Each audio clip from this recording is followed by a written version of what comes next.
Assalamualaikum warahmatullahi wabarakatuh. Salam cinta tanah air, bangsa dan negara Republik Indonesia. Para sahabat yang dirahmati Allah, kita lanjutkan pendidikan kita tentang sukses, husnul khatimah dan surga yang diawali dengan kita membaca syahadat Asyhadu alla ilaha illallah wa asyhadu anna Muhammadur Rasulullah. Ku bersaksi tiada Tuhan selain Allah dan Muhammad adalah utusan Allah. Dari keduanya ini, setelah kita bersyahadat, maka kita temukan kalimat La ilaha illallah. Tiada Tuhan selain Allah. Apa maknanya Tuhan? Tuhan di sini adalah memang Tuhan yang kita sembah. Tuhan pencipta alam. Tuhan yang maha kasih sayang. Tuhan yang maha besar. Tuhan yang berperan penuh di dalam kehidupan kita. Baik di seluruh alam ini maupun dalam pribadi kita. Karena itulah kita memuja, memuji, menyembah, mengikuti aturan, dan tunduk patuh kepada Allah. Yaitu dalam satu kalimat, La ilaha illallah. Kita mengakui, kita mengimani, kita akan taati perintah Allah dan Rasul-Nya, dan hanya kepada Allah juga kita kembali. Dalam kalimat ini penuh, para sahabat, mengakui kemahabesaran Allah, mengakui Allah pencipta, pemelihara, pengurus diri kita, mengakui segalanya milik Allah, mengakui peran Allah dalam kehidupan, Allah yang maha kasih sayang, maha besar, maha berkuasa, dan hanya kita sebagai makhluk memperhambakan diri kepada Allah. Kita hanya memperhambakan diri kepada Allah. Kita hanya tunduk dan patuh kepada Allah dan mengikuti bimbingan Rasulullah Shallallahu Alaihi Wasallam. Nah, ini juga tercermin di dalam kalimat surat Al-Fatihah. Iyyaka na'budu wa iyyaka nasta'in.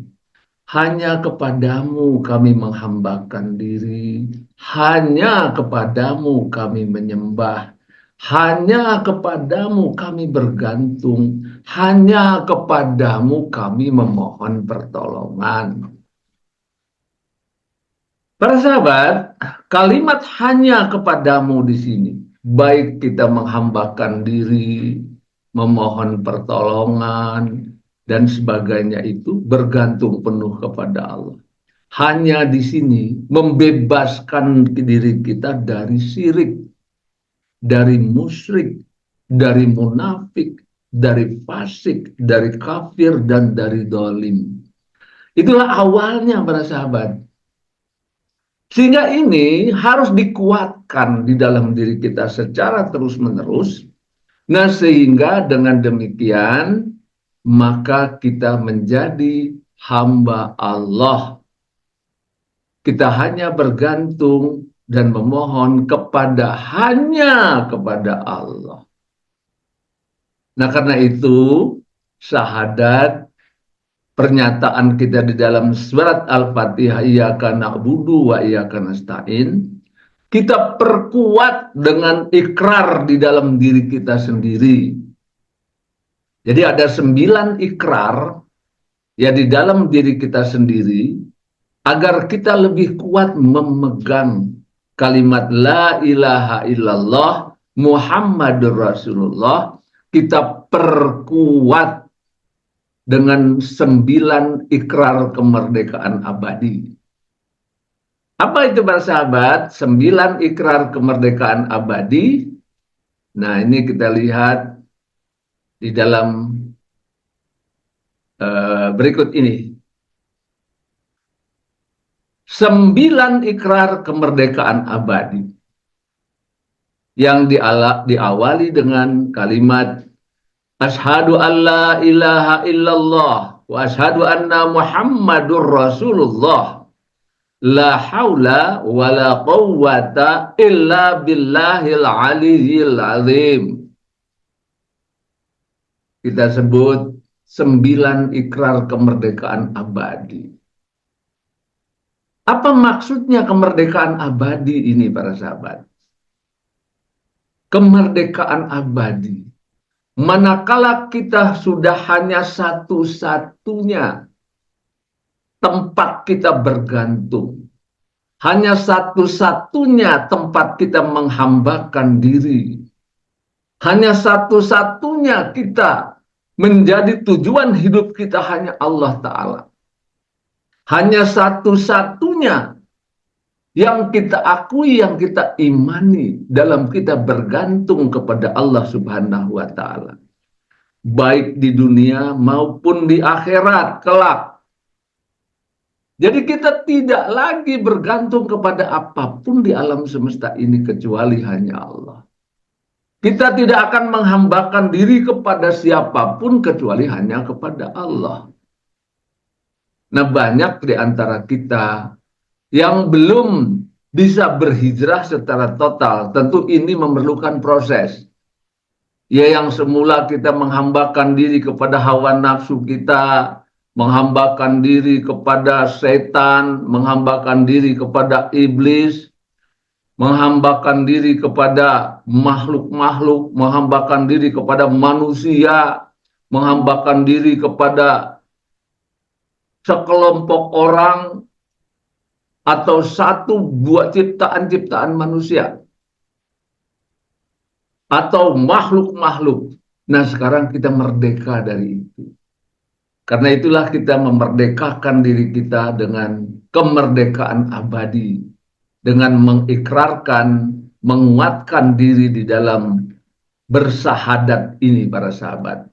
Apa itu ikrar 9 kemerdekaan abadi ini? 1. Menjadikan Allah sebagai satu-satunya penolong. Hanya Allah penolong kita. Satu-satunya penolong. Menjadikan Allah sebagai satu-satunya pelindung. Menjadikan Allah sebagai satu-satunya pembela hidup kita di dunia dan di akhirat.